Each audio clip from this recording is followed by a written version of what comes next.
Theory Corporation live in the studios on Whoop-Up on KEXP, celebrating their 20th anniversary. That's a long time for a band, and especially a band as diverse as what's going on here. Rob, thanks for coming in. Thanks for having us. Always great to be back here in Seattle. We just checked that the last time we had you here was 2005 in our old studio.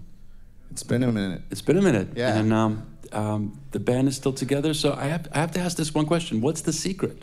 How does a band with such diverse personalities keep it going? We all have our own tour bus. Really? Yeah, each one of us.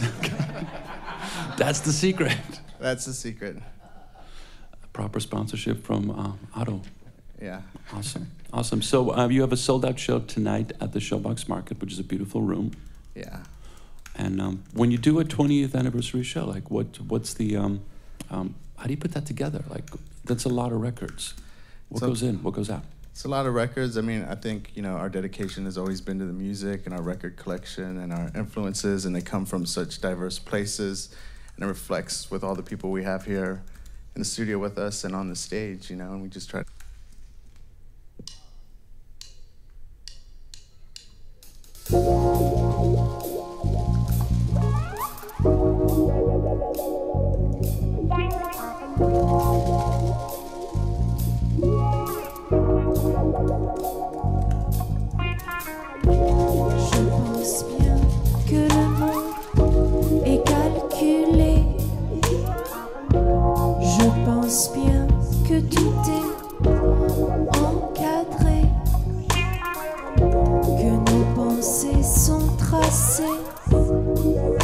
Dans l'air auparavant. Et tu crois que la dernière prise, elle a mis une fin à ta douleur. Ouvre les yeux, le monde change. Oh, le monde change.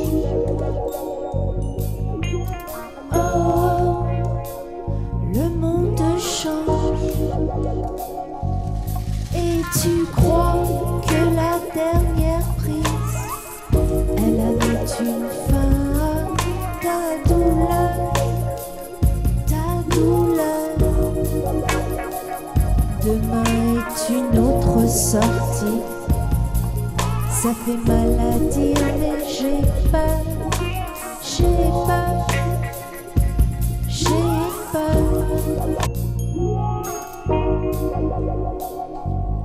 Et tu crois que la dernière prise, elle a mis une fin à ta douleur, ta douleur. Demain est une autre sortie. Ça fait mal à dire, mais j'ai peur, j'ai peur. J'ai peur.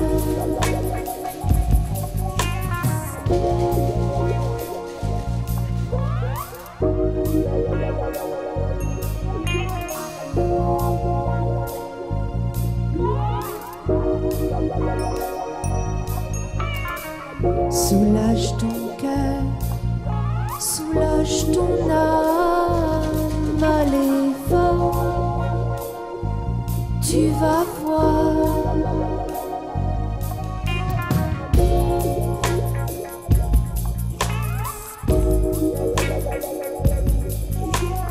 Oh, le monde change. Soulage ton cœur, soulage ton âme, allez va, tu vas voir. Demain est une autre sortie. Et ça fait mal à dire, tu vas voir. Oh, le monde change. Oh, le monde change.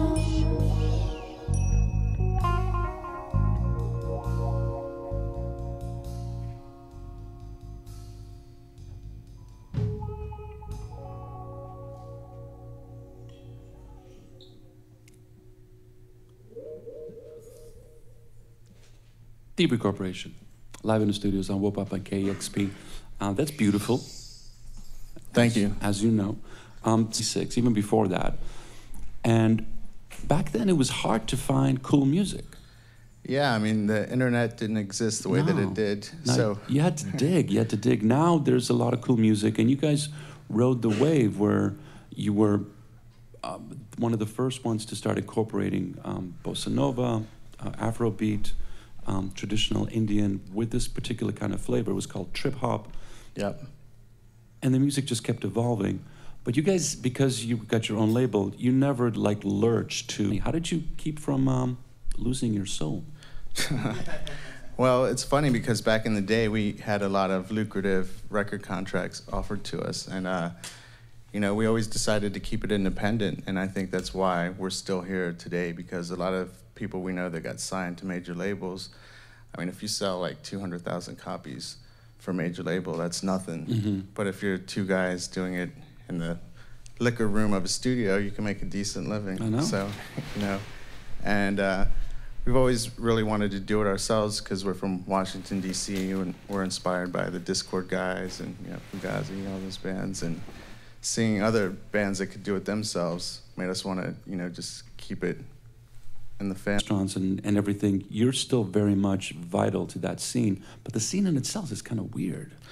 DC's always been sort of a weird music scene because, you know, it's very overshadowed by politics, policy, World Bank, all these kind of labels and things like that in DC, so they really had to do it themselves. Has some effect. Yeah. Yeah, it has some effect. I was trying to find a good place to open boxes. That might be cool to open the box on the stream, but it's not really that cool. It doesn't really work here. So I'm just gonna stop this stream.